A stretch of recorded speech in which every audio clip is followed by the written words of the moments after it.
YouTube channel மறக்காம subscribe பண்ணி support பண்ணுங்க. தமிழக வெற்றி கழக தலைவர் விஜய் அவர்கள் இத்தனை நாள் ஒர்க் ஃப்ரம் ஹோம் பண்ணிட்டு இருந்தாரு. திடீர்னு ரோஷன் வந்து களத்தில் இறங்கி மக்கள் கிட்ட வந்து பேசியிருக்காரு. அதை நம்ம பாராட்டுறோம். அவர் முதல் களப்பணியா பரந்து விமான நிலைய பிரச்சனையை சூஸ் பண்ணதுக்கு அவரே சில காரணங்கள் சொல்றாரு. அதை கவனிங்க. உங்கள மாதிரி விவசாயிகளோட காலடி மண்ணை தொட்டு கும்பிட்டுதான் என்னோட பயணத்தை தொடங்கணும்னு ஒரு முடிவோட தான் இருந்தேன். அதுக்கு சரியான இடம் இதுதான் எனக்கு தோணுச்சு.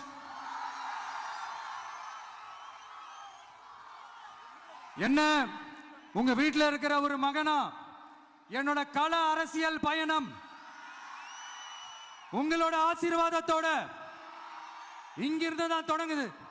அஃப்கோர்ஸ் அக்செப்டபிள் தான். ஒரு பனையூர் பண்ணையார் சாதாரண பிரச்சனைகளாக வெளியே வந்து பேச முடியுமா, பஞ்சு சொல்ல முடியுமா? அவர் ஒரு இடத்துல வந்து பஞ்சு பேசுறாருன்னா அந்த பிரச்சனைக்கு ஒரு வேல்யூ இருக்கணும். அது மக்கள் கிட்ட நல்லா ரீச் ஆகணும். அப்போ தான் அவருக்கு நல்ல அரசியல் விளம்பரம் கிடைக்கும். நான் ஏன் இப்படி சொல்றேன்னா அதுக்கு சில காரணங்கள் இருக்கு. அதெல்லாம் இந்த வீடியோ டிஸ்கஸ் பண்ண போறோம். வாங்க வீடியோ போகலாம்.